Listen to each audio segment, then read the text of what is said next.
Welcome to our channel పండు నివి vlogs in Germany. So ఈ వ్లాగ్లో మెయిన్ వచ్చేసి మీకు కొంచెం ఇన్ఫర్మేషన్ షేర్ చేద్దాం అనుకుంటున్నాను. అంటే మేము రీసెంట్గా హౌస్ పర్చేస్ చేసాం కదా, అంటే రీసెంట్గా అంటే ఆల్రెడీ 1 year అయిపోయింది అనుకోండి. దాని గురించి అయితే మాకు చాలా క్వైరీస్ వచ్చినాయి అనమాట. అంటే ప్రాసెస్ ఏంటి, లేకపోతే ఎలా స్టార్ట్ చేయాలి, ఇలా రిగార్డింగ్ దట్ చాలా వచ్చినాయి అనమాట. బట్ మేము ఎక్స్పీరియన్స్ చేసింది, మేము ఫేస్ చేసింది, ప్రాసెస్ మేము ఎలా చేసుకున్నాం అన్నది షేర్ చేద్దాం అనుకుంటున్నాను. అంటే ఇది క్లియర్గా వచ్చేసి మా ఎక్స్పీరియన్స్ అనమాట. మేము హౌస్ పర్చేస్ చేసినప్పుడు మేము ఏమేమి చేసాం ప్రాసెస్ అన్నదంతా కూడా మీతో షేర్ చేసుకుంటే మేబీ యూస్ఫుల్ అవుతుందని చెప్పి అనుకుంటున్నాను. అండ్ మీకైతే ముందుగా ఒకటి చెప్దాం అనుకుంటున్నాను. ఇదైతే ఏమీ ఒక అడ్వైస్ కాదు అండ్ అలానే ఏం సజెషన్ అయితే కాదు. ఇలా హౌస్ పర్చేస్ చేసుకోవాలి లేదా వద్దా అలాంటి వీడియో అయితే కాదు. జస్ట్ మేము హౌస్ పర్చేస్ చేసుకున్నప్పుడు మా ఎక్స్పీరియన్స్ ఏంటనేది షేర్ చేస్తున్నాను. ఇది మోస్ట్లీ ఓవర్వ్యూ లాగా అనమాట. అంటే మీరు ఇప్పుడు ఫ్యూచర్లో పర్చేస్ చేసుకుందాం లేదా ఆల్రెడీ ఇప్పుడు స్టార్ట్ చేద్దాం సర్చింగ్ అలా ఏమన్నా అలాంటి ఐడియాస్ ఉంటే మేబీ మీకు ఈ వీడియో యూస్ అవుతుంది అనుకుంటా. సో ఇప్పుడైతే వీడియో స్టార్ట్ చేద్దాం. సో ఫస్ట్ ఆఫ్ ఆల్ మనం చేయాల్సింది ఏంటంటే హౌస్ సర్చింగ్. మనం ఈ హౌస్ సర్చింగ్ వచ్చేసి ప్రాపర్టీ బైకి మనం రెగ్యులర్గా యూజ్ చేస్తాం కదా. ఆల్రెడీ మీరు జర్నీలో ఉంటే మీకు తెలుస్తుంది. మనకి ఇమ్మూబ్లెన్ వెబ్సైట్స్ ఉంటాయి. ఆ ఇమ్మూబ్లెన్ వెబ్సైట్స్లో మనం అన్ని సెర్చ్ చేయొచ్చు. మనకి విత్ మాక్లర్ ఉంటాయి, వితౌట్ మాక్లర్ కూడా ఉంటాయి. సో అవన్నీ యాప్స్ అన్ని కూడా మీకు తెలిసే ఉంటాయి. ImmoScout24 అని. సో ఇలా ఇమ్మూబ్లెన్ వెబ్సైట్స్ కానీ యాప్స్ నుంచి మనం చాలా చూడొచ్చు. సో అందులో వచ్చేసి మీరు సర్చింగ్ ఎప్పుడు స్టార్ట్ చేయాలి? ఫస్ట్ ఆఫ్ ఆల్ హౌస్ కొంటున్నామంటే మనం సపోజ్ నెక్స్ట్ ఇయర్ మనకి ప్లాన్ ఉంది, మీరు ఎప్పటి నుంచి స్టార్ట్ చేయాలన్నది మీకు జస్ట్ ఐడియా కింద చెప్తాను. సో మాకు వచ్చేసి మా ఫ్రెండ్స్ సజెషన్ చేసింది ఏంటంటే మీరు ఇల్లు పర్చేస్ చేయాలంటే మీరు అట్లీస్ట్ 6 months ముందు సర్చింగ్ స్టార్ట్ చేయాలని చెప్పేసి అన్నారు. So it takes up to 6 months to 1 year అని చెప్పన్నారు. మీకు ఒక ఇల్లు నచ్చిన ఇల్లు దొరకాలనుకుంటే you have to take that time. మనకి వెంటనే సెర్చ్ చేయగానే ఇల్లు మనకి వచ్చేది అని చెప్పేసి అయితే అన్నారు. సో మేమైతే సేమ్ అదే అనుకుని మేమైతే డిసైడ్ అయ్యాము. So let's start searching. Maybe it takes like 6 months or 1 year తీసుకుంటుంది అని చెప్పేసి. అండ్ మేము అన్ని యాప్స్ లో సర్చింగ్ స్టార్ట్ చేయడం మొదలు పెట్టామన్నమాట. రెగ్యులర్ గా ఉండాలి మనం. Every day we have to check apps అనమాట. సో దట్ కొత్త notifications and post we can see. And అందులో మీకు ఎలా సెర్చ్ చేసుకోవాలనేది మీకు ఆల్రెడీ ఐడియా ఉంటుంది. సో నేను అవన్నీ కూడా నేను డెప్త్ గా చెప్పట్లేదు. ఫస్ట్ ఆఫ్ ఆల్ మనం హౌస్ సర్చ్ చేస్తున్నామంటే మనకి మెయిన్ ఫిల్టర్ వచ్చేసి మెయిన్ ఆప్షన్ మనం ఎంతవరకు చూడాలి, ఐ మీన్ మన బడ్జెట్ ఏంటి, ప్రాపర్టీకి మనం ఎంత పెట్టగలం అన్నది మనం మెయిన్ చూసుకోవాలి కదా. సో దీనికి మా బెస్ట్ అడ్వైస్ వచ్చేసి మీకు ఎంత ప్లాన్ ఉందో just you have an idea కదా, మీకు ఉంటుంది కదా మినిమం ఐడియా. ఇప్పుడు మనం ఎంత అఫోర్డ్ చేయగలం అన్నది మనకు ఒక ఐడియా ఉంటుంది. లేదు ఇన్ కేస్ మనకు అంత ఎగ్జాక్ట్ ఫిగర్ మనకి కావాలి, ఎంతవరకు అఫోర్డ్ చేయగలం అన్నది కావాలనుకుంటే మా సైడ్ నుంచి బెస్ట్ అడ్వైస్ ఏంటంటే please do visit to bank. Even మీరు సర్చింగ్ లో ఉన్నా పర్లేదు, లేదా ఇంకా స్టార్ట్ చేయకపోయినా పర్లేదు. వన్స్ మీరు బ్యాంక్ వెళ్ళండి. బ్యాంక్ వెళ్తే మనకు అక్కడ ఫైనాన్స్ బెరాటర్ ఉంటారు కదా, ఏజెంట్, లైక్ ఫైనాన్స్ ఏజెంట్ ఉంటారు మనకి బ్యాంక్ లో. సో మీరు వెళ్ళిన ఫైనాన్స్ అడ్వైజర్ ఎవరైతే ఉన్నారో బ్యాంక్ లో, సో వాళ్ళు మనకి మార్ట్గేజ్ మనం ఎంత పే చేయగలం, ఎంత ఎఫర్ట్ చేయగలం అన్నది మనకు ఒక క్లారిటీగా ఒక ఐడియా డీటెయిల్ గా చెప్తారు. సో దట్ మీకు కూడా అర్థమవుతుంది. అండ్ ఈ ఫైనాన్స్ అడ్వైజరే మనకి చెప్తారు ప్రెసెంట్ మనకి ఎంత ఇంట్రెస్ట్ ఉంది హౌసింగ్ లోన్ కి, అండ్ అలానే మన స్టేట్ లో ఉన్న ఐ మీన్ పర్సెంటేజ్ ఎంత, ట్యాక్స్ కి ఇవన్నీ రిజిస్ట్రేషన్ ప్రాసెస్ ఇవన్నీ పర్సెంటేజెస్ ఉంటాయి. సో అవన్నీ కూడా డీటెయిల్స్ చెప్తారు. సో అవి కూడా నేను మీకు ఎక్స్ప్లెయిన్ చేస్తాను. సో దాన్ని బట్టి మీరు హౌస్ సెర్చ్ చేసుకోండి. అండ్ అలానే వాళ్ళు కన్ఫర్మేషన్ కూడా ఇస్తారనమాట మనకి. సో ఇదైతే చాలా బాగా యూస్ఫుల్ అవుతుంది. మీకు ప్రాసెస్ కొంచెం ఈజీ చేస్తుంది అనమాట, బికాస్ మీకు ఒక ఐడియా ఆల్రెడీ ఉంటుంది కాబట్టి. సో మేమైతే ఆ మిస్టేక్ చేసాం. మేమైతే ముందు బ్యాంక్ దగ్గరికి వెళ్ళలేదు, మాకైతే అది తెలియలేదు. అప్పుడు మేము డైరెక్ట్ హౌస్ సర్చింగ్ స్టార్ట్ చేసి అండ్ తర్వాత బ్యాంక్ వెళ్ళాలనుకున్నాము. యాక్చువల్లీ అలా కూడా చేయొచ్చు, not a problem, but it takes more time అనమాట. మనకు కొంచెం కన్ఫ్యూజన్ స్టేట్ లోకి వెళ్తాం తర్వాత ఎంతవరకు ఇవ్వచ్చు ఇవ్వరు అని చెప్పేసి. సో అదేదో బెటర్ మనం ముందునే బ్యాంక్ ఏజెంట్ తో క్లియర్ చేసుకుంటే it will be easy for us. And first of all మీకు హౌస్ నచ్చింది. హౌస్ నచ్చిన తర్వాత main points to check in house. అంటే మీరు ఒక సెర్చ్ లో అయినా సరే, యాప్ లో కానీ లేకపోతే వెబ్సైట్ లో కానీ మీరు ఎక్కడైతే హౌస్ సెర్చ్ చేశారో సో మనకు అక్కడే కొన్ని డీటెయిల్స్ ఇచ్చి ఉంటారు, బేసిక్ డీటెయిల్స్ అని. ఆ బేసిక్ డీటెయిల్సే చాలా ఇంపార్టెంట్ యాక్చువల్ గా హౌస్ కి చెప్పాలంటే. సో ఆ పాయింట్స్ మెయిన్ ఏం చెక్ చేసుకోవాలన్నది మీకు చెప్తాను. సో మెయిన్ పాయింట్స్ వచ్చేసి మెయిన్ చూసుకోవాల్సింది మన హౌస్ హీటింగ్ అనమాట. అంటే హీటింగ్ అంటే మనకి ఇక్కడ గ్యాస్ ఉంటుంది, ఫెన్వేమే ఉంటుంది అనమాట, అంటే వాటర్ హీటింగ్. అండ్ అలానే ఫ్లోర్ హీటింగ్ ఉంటుంది అనమాట, ఎలక్ట్రిక్ది. సో అవి చూసుకోవాలి మనం, మనకి ఏ హీటింగ్ ఉన్నది అన్నది చూసుకోవాలి. దాన్ని బట్టే మనకి హౌస్ ప్రైస్ అన్నది ఉంటుంది. అండ్ నెక్స్ట్ వచ్చేసి ఫ్లోరింగ్ వచ్చేసి లామినేట్ ఇంకా parquet. And original wood and ఇప్పుడు లేటెస్ట్గా విన్యూల్ బోర్డన్ లాంటివి చాలా ఉన్నాయి. సో దాన్ని బట్టి కూడా మన ప్రైస్ అన్నది ఉంటుంది అనమాట. సో ఫ్లోరింగ్ కూడా మీరు మిస్ చేయకుండా చూసుకోవచ్చు. అండ్ దెన్ ఇంకా పాయింట్స్ వచ్చేసి మెయిన్ భవ్యార్ అని చెప్పాను కదా, అది వచ్చేసి బిల్డింగ్ కన్స్ట్రక్షన్ ఇయర్ అనమాట, ఏ ఇయర్లో కన్స్ట్రక్ట్ అయిందని చెప్పేసి. And also the square meters of house అనమాట, నెంబర్ ఆఫ్ స్క్వేర్ మీటర్స్ కూడా మనం చూసుకోవాలన్నమాట హౌస్. అండ్ మెయిన్ పాయింట్ వచ్చేసి మనం చూసుకోవాల్సింది ఎనర్జీ క్లాస్ అనమాట. మనకి మనం చూసుకున్న పోస్ట్లోనే క్లియర్గా వాళ్ళు మెన్షన్ చేస్తారు ఎనర్జీ క్లాస్. సో ఈ ఎనర్జీ క్లాస్ వచ్చేసి A+ నుంచి H వరకు ఉంటుందన్నమాట. సో ఆ ఎనర్జీ క్లాస్ గురించి కొంచెం డీటెయిల్గా చెప్తాను మీకు ఫర్దర్గా. సో ప్రెసెంట్ అయితే మనం చూసుకోవాల్సింది heating, energy class and flooring and అలానే construction year and also number of square metres అనమాట. ఇవైతే మీకు బేసిక్గా అక్కడ పోస్ట్లో కూడా మెన్షన్ చేస్తారు. అండ్ ఇవి చూసుకొని మీకు కొంచెం హౌస్ పిక్చర్స్తో పాటు మీకు కొంచెం ఐడియా అయితే వస్తుందన్నమాట. మీకు ఈ ఎనర్జీ క్లాస్ అని చెప్పాను కదా, మెయిన్ పాయింట్ చెక్ చేసుకోవడం. ఈ ఎనర్జీ క్లాస్ అనేది ఎనర్జీ హౌస్ వైజ్ సర్టిఫికేట్ అంటారనమాట జర్మనీలో. సో మేము తీసుకునేది బాడెన్ గుటెన్బర్గ్లో మాకున్నది ఎనర్జీ హౌస్ వైజ్ సర్టిఫికేట్. అంటే మనకి ఎనర్జీ క్లాస్లో మనకి depends on walls, electricity, water, doors, roof, heating అనమాట. సో ఇవన్నీ దీని మీద డిపెండ్ అయ్యి మనకు ఒక ఎనర్జీ క్లాస్ సర్టిఫికేట్ అనేది జనరేట్ చేస్తారు. సో ఇవి వచ్చేసి మనకి హౌస్ వాల్యూ డిసైడ్ చేస్తుంది. ఈ ఎనర్జీ క్లాస్ మీకు A+ to H అని చెప్పాను కదా, డిపెండ్స్ ఆన్ దట్ మనకి హౌస్ వాల్యూ ఉంటుంది అనమాట. మీరు చూసినట్టయితే క్లియర్ గా ఈ ఎనర్జీ క్లాస్ మనకి గ్రీన్ నుంచి రెడ్ వరకు వెళ్తుంది బార్. సో ఇదొక మెయిన్ డాక్యుమెంట్ చెక్ చేసుకోవాలన్నమాట. డిపెండ్స్ ఆన్ దిస్ మనకి హౌస్ వాల్యూ అనేది డిసైడ్ అవుతుంది. సో ఇప్పుడైతే మీకు ఈ డాక్యుమెంట్స్ చెప్పాను కదా, ఇవైతే బేసిక్ మనకి ఇమోబ్లెన్ వెబ్సైట్ లో వాళ్ళు పోస్ట్ కిందే మనకి అన్ని మెన్షన్ చేస్తారు. సో ఇలా ఇమోబ్లెన్ వెబ్సైట్స్ కానీ యాప్స్ నుంచి మనం చాలా చూడొచ్చు. హౌస్ కొంటున్నామంటే మనం సపోజ్ నెక్స్ట్ ఇయర్ మనకి ప్లాన్ ఉంది, next year let's go for property by అని అనుకుంటే మీరు ఎప్పటి నుంచి స్టార్ట్ చేయాలన్నది మీకు జస్ట్ ఐడియా కింద చెప్తాను. మేమైతే డిసైడ్ అయ్యాము. So let's start searching. Maybe it takes like 6 months or 1 year తీసుకుంటుంది అని చెప్పేసి. అండ్ మేము అన్ని యాప్స్ లో సర్చింగ్ స్టార్ట్ చేయడం మొదలు పెట్టామన్నమాట. మేము స్టార్ట్ చేసింది ఎగ్జాక్ట్ గా చెప్పాలంటే we started in last year Jan లో మేము సర్చింగ్ అనేది స్టార్ట్ చేసాము. సో విత్ ఇన్ 2 weeks మేము చూసినవి ఒక 4 to 5 houses అయితే మేము విజిట్ చేసాము. విజిటింగ్ కి మాకు ఆల్రెడీ అపాయింట్మెంట్స్ కన్ఫర్మ్ అయ్యి వి విజిటెడ్. అండ్ అవన్నీ కూడా మాకైతే నచ్చలేదు. అండ్ దెన్ మేము చూసిన ఆ 2 weeks లోనే చూసాము ఇంకో హౌస్ అయితే మాకు అన్ని place and everything we liked it. So మేమైతే వాళ్ళకి ఓకే వి కన్ఫర్మ్డ్ ఇట్ అని చెప్పాము. బికాస్ మీరు కన్ఫర్మ్ చేసిన ఓనర్స్ మాత్రం వాళ్ళు మనకి ఇస్తారని షూరిటీ అయితే లేదు. మనకి నచ్చి మనం ఓకే చెప్పినా సరే ఓనర్స్ ఓకే చెప్పాలని లేదనమాట. బికాస్ మనకులానే వేరే ఫ్యామిలీస్ కూడా ఆర్ అదర్స్ విజిటింగ్ వస్తారు. ఒక రోజే వాళ్ళకి చాలా అపాయింట్మెంట్స్ ఉంటాయి. సో మీరు ఓకే చెప్పినా సరే ఓనర్ ఓకే చెప్పాలని లేదనమాట. అండ్ ఇందులో ప్రైస్ నెగోషియేషన్ కూడా ఉంటుంది ఆబ్వియస్ గా, ప్రైస్ హౌస్ కున్న ప్రైస్ ని బట్టి. అండ్ మీరు హౌస్ విజిట్ చేశాక మీకు ఏమేమి ఐటమ్స్ మీరు చూసి ఒకవేళ మాక్లర్ ఉంటే మీకు మధ్యలో మాక్లర్ మీన్స్ ఏజెంట్ అనమాట. ఇప్పుడు మేము చూసింది ఫర్ ఎగ్జాంపుల్ ఫన్పాల్ ఇమోబ్లెన్ లో మీకు హౌస్ అనేది మాకు దొరికింది. సో ఈ ఫన్పాల్ ఇమోబ్లెన్ మాక్లర్ వచ్చేసి మాకు ఏజెంట్ లాగా ఉన్నారనమాట. సో సెల్లర్ అండ్ బయ్యర్ కి సో వాళ్ళతోనే మన ప్రైస్ నెగోషియేషన్ అవుతుంది. సో మాక్లర్ తో we can negotiate. So house లో ఇవి కొంచెం మాకు ఇంకా రెనోవేషన్ చేయించుకోవాలి, బాగా పాతగా ఉన్నాయి ఆర్ఎల్స్ ఇలా మనం కొన్ని రీజన్స్ చెప్పుకుని వీ కెన్ నెగోషియేట్. సో వాళ్ళు ఒకవేళ అవి యాక్సెప్ట్ చేసి మనకి ప్రైస్ అన్నది మనకి కొంచెం నెగోషియేట్ చేసి అంత ప్రైస్ ఓకే అంటే వెల్ అండ్ గో. ఓనర్ కి మీరు నచ్చారు and you also wanted to buy for the price మీకు ఓకే అయితే యూ కెన్ గో అనమాట ఫర్దర్ గా. సో ఇందులో వచ్చేసి మాకు owner they selected us. So వాళ్ళైతే మమ్మల్ని సెలెక్ట్ చేసి అండ్ మాకు కూడా ప్రైస్ నెగోషియేట్ చేసుకున్నాం మేము. So now comes the next step వచ్చేసి మనకి ఇది వెంటనే హౌస్ ఓకే అయ్యింది మాకు అని చెప్పి మేము కన్ఫర్మ్ చేసుకోగానే సో మాక్లర్ వెంటనే మాకు చెప్పింది ఏంటంటే you have to take a term in. I mean మీరు ఒక అపాయింట్మెంట్ తీసుకోవాలి నోటార్ దగ్గర టు ఫర్ ద రిజిస్ట్రేషన్. అది మీకు అంతా నేను డీటెయిల్గా ఎక్స్ప్లెయిన్ చేస్తాను. హౌస్ ఓకే అండ్ మీకు కన్ఫర్మ్ అయ్యిందంటే నెక్స్ట్ మీ ప్రాసెస్ వెళ్ళేది ఆబ్వియస్గా మార్ట్గేజ్కి వెళ్తారు.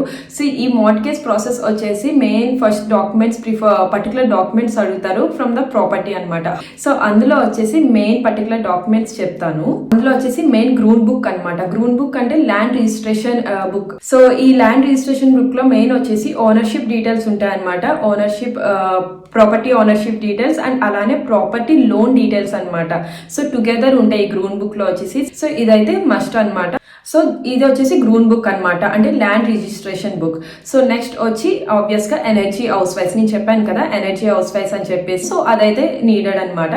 అండ్ దెన్ బౌ ప్లాన్ అనమాట. బౌ ప్లాన్ అంటే ఇది వచ్చేసి మీరు హౌస్ కన్ఫర్మ్ అయిన తర్వాతే మనకి డాక్యుమెంట్స్ మనకి చేతిలోకి వస్తాయి, because we have to work further కాబట్టి. సో మార్ట్గేజ్కి ఇవన్నటికి మనకు కావాలి. సో బ్యాంక్ వాళ్ళు అడిగేది మెయిన్ బౌ ప్లాన్ కూడా అనమాట. బౌ ప్లాన్ అంటే ఇట్స్ లైక్ లేఅవుట్ అనమాట, బిల్డింగ్ లేఅవుట్.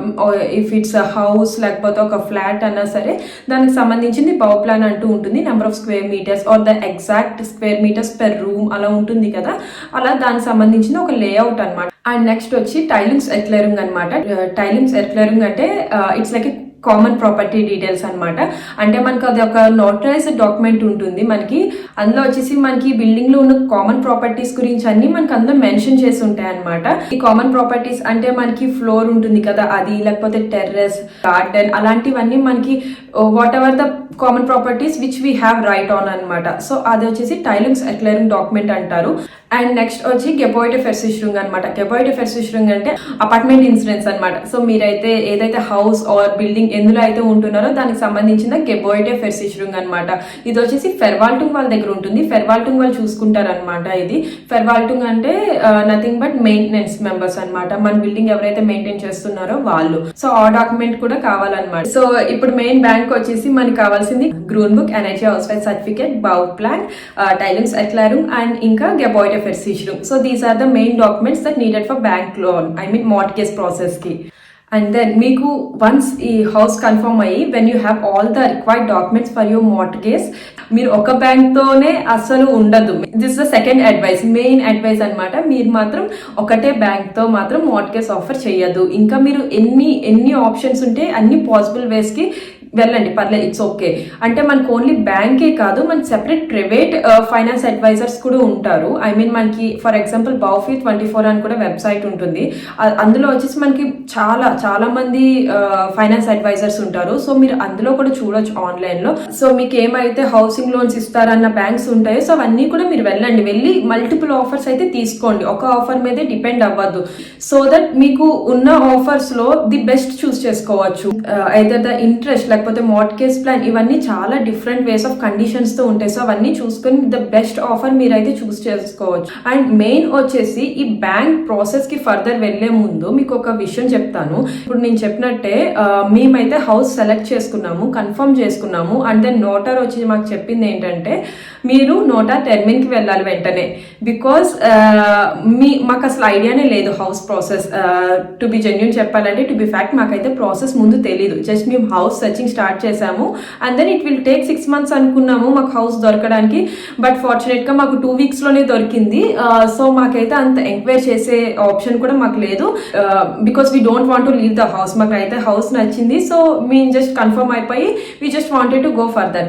సో ఈ ప్రాసెస్ లో మేమైతే 1 month వెకేషన్ లో ఉన్నాము. సో 1 month వెకేషన్ లో ఉన్నాము. అండ్ బిగ్ మిస్టేక్ మేము చేసింది ఏంటంటే మేము ఫస్ట్ ఏ ఫైనాన్స్ అడ్వైజర్ తో కూడా మేమైతే ఏ అపాయింట్మెంట్ తీసుకోలేదు. సో మాకు అసలు ఐడియా లేదు లోన్ ఎంత వరకు వస్తుంది ఏంటనేది. మాకు ఒక ఐడియా ఉంది, బేసిక్ ఐడియా అయితే ఉంది.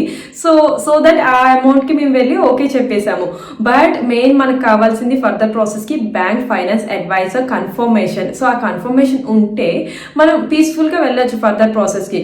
అండ్ అలానే మెయిన్ వచ్చేసి మాకు ఒక టైం కూడా లేదనమాట. నెక్స్ట్ నోటార్ టర్మిన్ అంటే మాకు ఈ బ్యాంక్ ప్రాసెస్ అయిన తర్వాతే నోటార్కి వెళ్ళాలి అసలు యాక్చువల్ గా. బట్ మనకి ఇక్కడ మధ్యలో ఉన్న మాక్లర్ ఏం చేస్తారంటే, ఐ మీన్ ద మాక్లర్ అంటే ఏజెంట్ అనమాట. తను ఏం చేస్తారంటే యాజ్ సూన్ యాజ్ పాసిబుల్ అనమాట వాళ్ళైతే మనకి నోటార్ దగ్గర అపాయింట్మెంట్ బుక్ చేసేస్తారు. మేమైతే వన్స్ క్యాన్సిల్ చేసి చెప్పాము, మేమైతే వెకేషన్ లో ఉన్నాము. సో లేదు, మేమైతే హౌస్ అయితే వదులుకోవాలనుకోవట్లేదు, ప్లీజ్ పోస్ట్పోన్ ఇట్. మేమైతే బ్యాంక్ ప్రాసెస్ అవ్వలేదు అండ్ వెకేషన్ లో ఉన్నాము. విత్ ఇన్ 1 month లో మేమైతే ఈ అపాయింట్మెంట్ అటెండ్ అవ్వలేము అని చెప్పేసి మేమైతే చెప్పాము. వాళ్ళంత ఈజీగా పోస్ట్పోన్ చేయరు. Because they should not lose the buyer వదులుకుంటే ఆబ్వియస్ గా మళ్ళా సెల్లర్ కి కొత్త బయర్ కావాల్సి పడుతుంది. సో వాళ్ళకి ట్రస్ట్ చేయడానికి వేరే ఆప్షన్ ఏం లేదు. సో ఇక్కడ నేను చేసింది ఏంటంటే నేను డైరెక్ట్ గా మాక్లర్ని అడిగా, can be reserve this. So ఈ ప్రాసెస్ ఏదైతే ఉందో మన నోటార్ టర్మిన్ ఒక 1 month లేటర్ పెట్టుకుందాము. మీన్ వైల్ మా వెకేషన్ అవుతుంది అండ్ అలానే బ్యాంక్ లో కూడా మేము మాట్లాడుకుంటాము అబౌట్ మార్ట్గేజ్ అండ్ ఆల్ అని చెప్పేసి మేమైతే రిక్వెస్ట్ చేసాము. అండ్ దెన్ సర్ప్రైజింగ్లీ మాక్లర్ అన్నది మా రిక్వెస్ట్ యాక్సెప్ట్ చేసి so we paid some advance so ఈ ఆప్షన్ ఉంటుందని మాకు కూడా తెలీదు. So it's there an option అనమాట మనకి. ఇఫ్ ఇన్ కేస్ మీకు ఏదైనా ట్రబుల్ అవుతుంది, you need more time for the నోటా టైమింగ్ లేకపోతే బ్యాంక్ ప్రాసెస్ కి అనుకుంటే మీరు ఇలా కూడా రిజర్వ్ చేసుకోవచ్చు. సో దట్ మాక్లర్ కి అండ్ అలానే సెల్లర్ కి కూడా ఒక ట్రస్ట్ ఉంటుంది. సో మేమైతే రిజర్వ్ చేసుకున్నాము. మీకు కావాలంటే మీకున్న మాక్లర్ తో చెక్ చేసుకోండి. సో మెయిన్ వచ్చేసి నేను చెప్పాను కదా, ఫస్ట్ అడ్వైస్ మీకు చెప్పాను, ఫైనాన్స్ అడ్వైజర్ దగ్గరికి ముందు వెళ్ళండి. బిఫోర్ సర్చింగ్ అయినా పర్లేదు, బెటర్ యూ గో అని చెప్పి మీరు మార్టిగేజ్ కి ఎంతవరకు మీరు ఎలిజిబుల్ అన్నది సో మీకు అంటూ తెలుస్తుంది. కాబట్టి నెక్స్ట్ మీరు నోటా టైమింగ్ కి ఈజీగా వెళ్ళొచ్చు. సో ఈ ఫైనాన్స్ అడ్వైజర్స్ గురించి చెప్పాను కదా, ఈ పాసిబుల్ వేస్ అన్ని చూసుకోండి, మోర్ ఆఫర్స్ తెచ్చుకోండి అని చెప్పేసి. మేమైతే చాలా మార్ట్గేజ్ ఆఫర్స్ అయితే రిక్వెస్ట్ చేసుకున్నాము చాలా బ్యాంక్స్ నుంచి అండ్ అలానే ప్రైవేట్ ఫైనాన్స్ అడ్వైజర్స్ దగ్గర నుంచి. మాకు అన్ని చూడగా మాకు ఒక ప్రైవేట్ ఫైనాన్స్ అడ్వైజర్తే మాకు నచ్చిందనమాట. సో అదే కన్ఫర్మ్ చేసుకున్నాము. మేము వాళ్ళని చూసుకునేది బఫీ 24 నుంచి అండ్ వాళ్ళ లింక్ కూడా నేను కావాలంటే డిస్క్రిప్షన్ లో మెన్షన్ చేస్తాను. ఇఫ్ మీకు ఎవరికైనా యూజ్ అయితే యూ కెన్ కాంటాక్ట్ దమ్. వాళ్ళైతే మాకు ది బెస్ట్ ఆఫర్ అన్నది మాకు ఇచ్చారు. అదైతే మాకు చాలా బాగా నచ్చింది. అండ్ తర్వాత మార్ట్గేజ్ అవన్నీ కూడా బ్యాంక్ తో మేము అన్ని డైరెక్ట్ గానే చేసుకున్నాము. But the offer it self మనకు ఆన్లైన్ లో జరిగింది అనమాట. సో అందుకే మీరైతే మల్టిపుల్ ఆఫర్స్ అయితే చెక్ చేసుకోండి ముందు, సో దట్ మీకు మంచి ఇంట్రెస్ట్ అండ్ అలానే మంచి మార్ట్గేజ్ ఆఫర్ అనేది మీకు చూస్ చేసుకోవచ్చు. సో ఇప్పుడు మెయిన్ మార్ట్గేజ్ లోకి వచ్చేసరికి మనకి మార్ట్గేజ్ లో మెయిన్ వచ్చేసి house property the property cost ఎంత ఉందో దాంతో పాటు కాఫ్ నీబెన్ కాస్ట్ అని ఉంటుంది. సో మనకి ఏ హౌస్ అయినా సరే, ఏ ప్రాపర్టీ అయినా సరే మనం కొనేటప్పుడు దానికి కాఫ్ నీబెన్ కాస్ట్ అని ఉంటుంది. సో మేము ఉండేది బాడెన్-württemberg అనమాట. సో ఇక్కడ ప్రాపర్టీ వాల్యూకి మాకు 10% కాఫ్ నెబెన్ కాస్ట్ అనమాట. సో అదేంటనేది మీకు ఎక్స్ప్లెయిన్ చేస్తాను ఫర్దర్ గా. సో ఇందులో వచ్చేసి మెయిన్ మనకి 10% అన్నది కాఫ్ నెబెన్ కాస్ట్ మనం సెల్ఫ్ పే చేసుకుంటామా లేకపోతే అది కూడా ఇంక్లూడ్ చేయాలా బ్యాంకింగ్ లోన్ లో అని చెప్పేసి అడుగుతారు. సో అది డిపెండ్ ఆన్ యూ అండ్ అలానే బ్యాంక్ కూడా చెప్తారు మీరు అది ఎలిజిబుల్ అఫోర్డ్ చేయగలరా లేదా అన్నది బోత్ చెక్ చేసి మీకు అవన్నీ డీటెయిల్స్ చెప్తారు. ఈ కాఫ్ నెబెన్ కాస్ట్ ఏంటంటే మనకి ఉన్న ప్రాపర్టీ వాల్యూకి 10% ఎక్స్ట్రా కాస్ట్ అనమాట. అందులో ఏమి ఇంక్లూడ్ అయితే ఏవేవి ఎంత పర్సెంటేజ్ అన్నది మీకు ఎక్స్ప్లెయిన్ చేస్తాను. సో అందులో ఫస్ట్ వచ్చేసి గ్రూన్ ఎవర్బర్ స్టోయర్ ట్యాక్స్ అనమాట, అంటే రియల్ ఎస్టేట్ ట్రాన్స్ఫర్ ట్యాక్స్ అనమాట. సో అది వచ్చేసి మెయిన్ 5%, మనకి 10% లో 5% గ్రూన్ ఎవర్బర్ స్టోయర్ అనమాట. సో యూ కెన్ గూగుల్, మనకి details state to state difference ఉంటాయి. సో మాకప్పుడు ఎంత ఉంది అన్నది నేను మీకు షేర్ చేస్తున్నాను. ప్రెసెంట్ ఎంత ఉంది, కరెంట్ గా వాల్యూ ఎంత ఉంది, అవన్నీ మీరు please check on other websites లేకపోతే మీ ఫైనాన్షియల్ అడ్వైజర్ మీరు అడగండి, చెప్తారు బ్యాంక్ వాళ్ళు. సో వాళ్ళైతే ఎగ్జాక్ట్ గా కరెంట్ ఎంత ప్రైస్ ఉన్నాయన్నది మరీ డీటెయిల్ గా చెప్తారు. సో అందులో వచ్చేసి గ్రూన్ ఎవర్బర్ స్టోయర్ అది వచ్చేసి main real estate transfer tax అనమాట, అది 5%. అండ్ దెన్ వచ్చేసి మాక్లర్ ఫీ.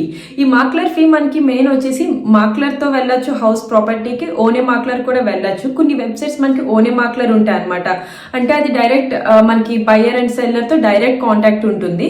సో అది మనం వితౌట్ మాక్లర్ మనం చేసుకోవచ్చు. ఇక్కడ మేము వెళ్ళింది మాక్లర్ తో అనమాట, చెప్పాను కదా ఫోన్పోల్ ఇమ్మోబ్లెన్ లో మాకు హౌస్ దొరికింది. సో వాళ్ళతో వెళ్ళాం కాబట్టి ఆబ్వియస్ గా వాళ్ళకి మేము పేమెంట్ చేయాలి. సో ఆ మాక్లర్ ఫీ వచ్చేసి 3.57 అనమాట, అంటే 3.57%. సో ఈ ప్రాపర్టీ వాల్యూ పైన 3.57% అయితే మనం సో ఆ మాక్లర్ ఫీ అన్నది మనం పే చేయాలి.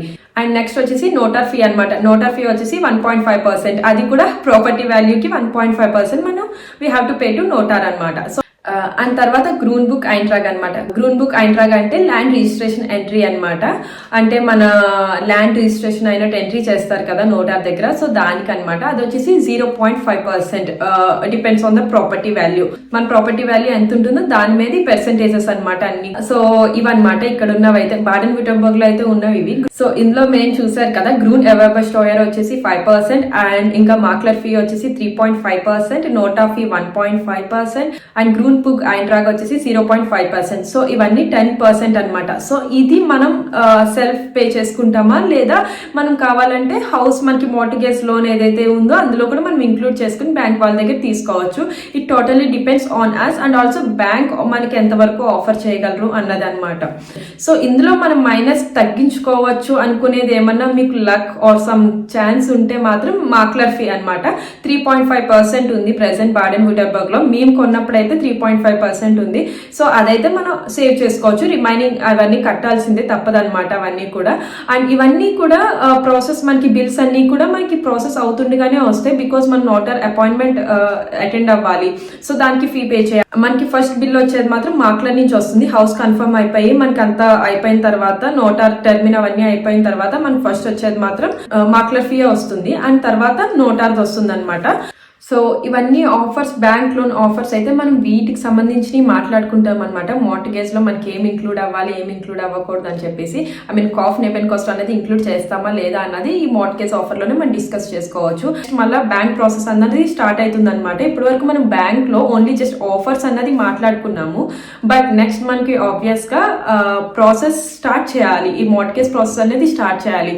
మళ్ళీ దానికి కావాల్సిన డాక్యుమెంట్స్ అయితే ఉంటాయి. సో అవి కూడా చెప్తా. అందులో కావాల్సిన మెయిన్ డాక్యుమెంట్స్ సెల్ఫ్ అవుస్కున్ఫ్ట్ అనమాట. అంటే సెల్ఫ్ డిస్క్లోజర్ అనమాట. It's like an overview about us అనమాట. సో అదే ఒకటి ఇవ్వాలి బ్యాంక్ కి. అండ్ నెక్స్ట్ వచ్చి మన 3 months శాలరీ స్లిప్. మనకి ఇవన్నీ అడుగుతారు, రిక్వైర్మెంట్స్ ఏమైతే ఉన్నాయో అవి. So 3 months salary slips and అలానే 10% ఓన్ క్యాపిటల్ నాకు వైజ్ అనమాట. అంటే ఈ ఐగన్ క్యాపిటల్ అన్నది ఉంది కదా 10%. సో దానికి వచ్చేసిన అకౌంట్ స్టేట్మెంట్ అనమాట. ఇట్స్ లైక్ నాక్ వైజ్ అంటారు కదా.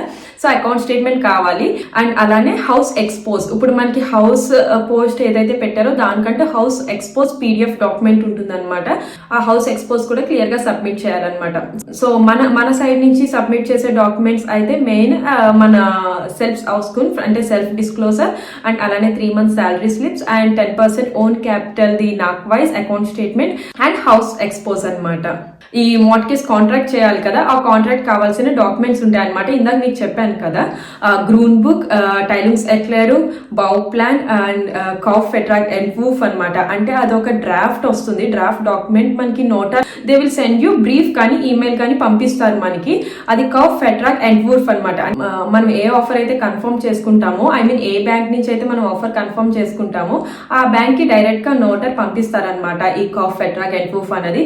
So as well as buyer కి సెల్లర్ కి కూడా ఒకేసారి వస్తుంది. సో ఇవన్నీ డాక్యుమెంట్స్ మనకి హౌస్ ప్రాపర్టీకి సంబంధించింది అండ్ అలానే మనకు సంబంధించిన డాక్యుమెంట్స్ ఇవన్నీ కూడా మనకి చాలా త్వరగా చెక్ చేస్తారనమాట. మనకి షూఫా ఇవన్నీ ఉంటాయి కదా. సో కంప్లీట్ గా ఇవన్నీ కూడా వెరిఫికేషన్ చేస్తారు. సో ఇవన్నీ చెక్ చేసి మనకి అంతా ఓకే వీఆర్ ఎలిజిబుల్ అంటే మనకి బ్యాంక్ అప్పుడు ఒక డాక్యుమెంట్ ఇస్తుంది అనమాట. అది వచ్చేసి మనకి లోన్ కన్ఫర్మేషన్ డాక్యుమెంట్. అది వచ్చేసి మనకి గ్రూన్ బుక్ షుల్డ్ బేస్టలింగ్ అంటారనమాట. అంటే లోన్ కన్ఫర్మేషన్ డాక్యుమెంట్ అని. సో ఈ డాక్యుమెంట్ మనకి రావడానికి ఒక 2 to 3 weeks అయితే పక్కా పడుతుంది అనమాట. అంటే మనం ఆఫర్ ఓకే చేసిన తర్వాత ఆ ప్రాసెస్ అవడానికి 2 to 3 weeks అయితే తీసుకుంటారు బ్యాంక్ వాళ్ళు. సో ఈ డాక్యుమెంట్ అన్నది మనకి సెండ్ చేస్తారు అనమాట. ఈ డాక్యుమెంట్ తో మనం నోటార్ టెర్మిన్ కి వెళ్ళాలి. సో ఈ నోటార్ టెర్మిన్ కి మెయిన్ కావాల్సింది ఈ డాక్యుమెంట్ అనమాట. సో ఇదంతా లింక్అప్ అయి ఉంటుంది ఒకరికొకరు కన్ఫర్మ్ గా. సో దీని తర్వాత మనకి నోటార్ టెర్మిన్ చెప్పాను కదా, నోటార్ టెర్మిన్ మనకి మాక్లర్ బుక్ చేస్తారు. సో ఈ నోటార్ టెర్మిన్ లో మనం వెళ్ళి, సో మనకి డ్రాఫ్ట్ డాక్యుమెంట్ ఉంది కదా, ఈ డ్రాఫ్ట్ డాక్యుమెంట్ మనకి పంపించారు కదా. సో అందులో వచ్చేసి మెయిన్ మనకి కాంట్రాక్ట్ అంతా కూడా వన్స్ అగైన్ మనకి ఎక్స్ప్లెయిన్ చేస్తారు అక్కడ జర్మన్ లో. బట్ మనమైతే ట్రాన్స్లేటర్ ని తీసుకెళ్ళచ్చు. బికాస్ వాళ్ళు చాలా ఫాస్ట్ గా చదువుతూ ఉంటారు డాక్యుమెంట్ అంతా. సో మన ఇంగ్లీష్ ట్రాన్స్లేటర్ తీసుకెళ్తే మనకి ఈజీ అవుతుంది. It takes like 1 or 1.5 hours అవుతుంది. అండ్ కాంట్రాక్ట్ అంతా చదివిన తర్వాత we will sign our documents అనమాట. ఆ నోటార్ ముందే మనం అన్ని సిగ్నేచర్స్ చేస్తాము. సో ఇక్కడైతే నోటార్ టెర్మిన్ లో అయితే జరిగేది ఇది. అండ్ దెన్ ఇట్స్ డన్ అనమాట. అంటే ఈ నోటార్ టెర్మిన్ తర్వాత మనకి మళ్ళా ఈ కాఫ్ ఫెట్రాక్ ఏదైతే ఉందో అంటే బయింగ్ కాంట్రాక్ట్ ఉంది కదా మనకి, పర్చేస్ కాంట్రాక్ట్, అది మళ్ళా కూడా అంతా ప్రాసెస్ నోటార్ అపాయింట్మెంట్ అంతా అయిపోయి మన సిగ్నేచర్స్ అన్ని అయిపోయిన తర్వాత బయ్యర్ కి సెల్లర్ కి అండ్ అలానే బ్యాంక్ కూడా డాక్యుమెంట్ అనేది సెండ్ చేస్తారు నోటార్. సో అది పంపించిన తర్వాత మనకి బ్యాంక్ మార్టిగేజ్ కాంట్రాక్ట్ అనేది మనం సైన్ చేస్తాం ఫైనల్ గా. అండ్ బ్యాంక్ లోన్ కూడా మనకి కన్ఫర్మ్ అయిపోతుంది ఇంకా. అండ్ దెన్ ఇంకా మనకి నెక్స్ట్ 2 working days లోనే టోటల్ అమౌంట్ ఏదైతే ఉందో మొత్తం ప్రాపర్టీ వాల్యూ మొత్తం అంతా కూడా మనకి సెల్లర్ కి ట్రాన్స్ఫర్ చేసేస్తారు సెల్లర్ అకౌంట్ కి. It takes mostly 2 working days అనమాట. మనకి ఇమీడియట్లీ ఎప్పుడైతే డిపాజిట్ అయిందో వీళ్ళు వెంటనే సెల్లర్ మనకి కీస్ హ్యాండ్ ఓవర్ చేసేస్తారు నెక్స్ట్ 2 days లోనే. So it depends on you and seller అనమాట. యూజువల్ గా అయితే మనీ ట్రాన్స్ఫర్ అయిపోయిన వెంటనే విత్ ఇన్ 1 డేలోనే మనకి కీస్ అన్నది హ్యాండ్ ఓవర్ అయిపోతాయి. సో ఇదనమాట ప్రాసెస్ మాకైతే అయ్యింది ఇక్కడ మేము హౌస్ పర్చేస్ చేసినప్పుడు. 1 by 1 process step by step అన్నట్టే ఉంది కానీ బట్ చాలా కన్ఫ్యూజింగ్ అనమాట. ఎవరి దగ్గర నుంచి ఏం లెటర్స్ వస్తాయి, ఇలా ఎలా కనెక్టెడ్, ఇవంతా కూడా అర్థం చేసుకోవడానికి టైం పడుతుంది. ఐ హోప్ మీ అందరికీ అర్థమైంది అనుకుంటున్నాను నేను ఎక్స్ప్లెయిన్ చేసింది స్టెప్ బై స్టెప్. సో అంటే ఎగ్జాక్ట్ గా ఇదే ఉంటదని కాదు, మేబీ ఇంకొంచెం వేరేగా ఎక్స్పీరియన్స్ చేసి ఉంటారు, బట్ మేము ఎక్స్పీరియన్స్ చేసింది అయితే షేర్ చేస్తున్నాను సో దట్ మీకు కూడా కొంచెం ఐడియా ఉంటుందని. బట్ మెయిన్ పాయింట్స్ అయితే నేను చెప్పాను. బ్యాంక్ మోర్ట్గేజ్ అండ్ నోటర్ అయితే ఇలానే ఉంటుంది అనమాట. So thank you all so much for watching. I hope you like this vlog. మీకు కనుక నచ్చితే ప్లీజ్ లైక్ చేయండి, కామెంట్ చేయండి and please do share to your family and friends and please do subscribe to our channel. Next వీడియోలో మళ్ళీ కలుద్దాం. Till then bye bye.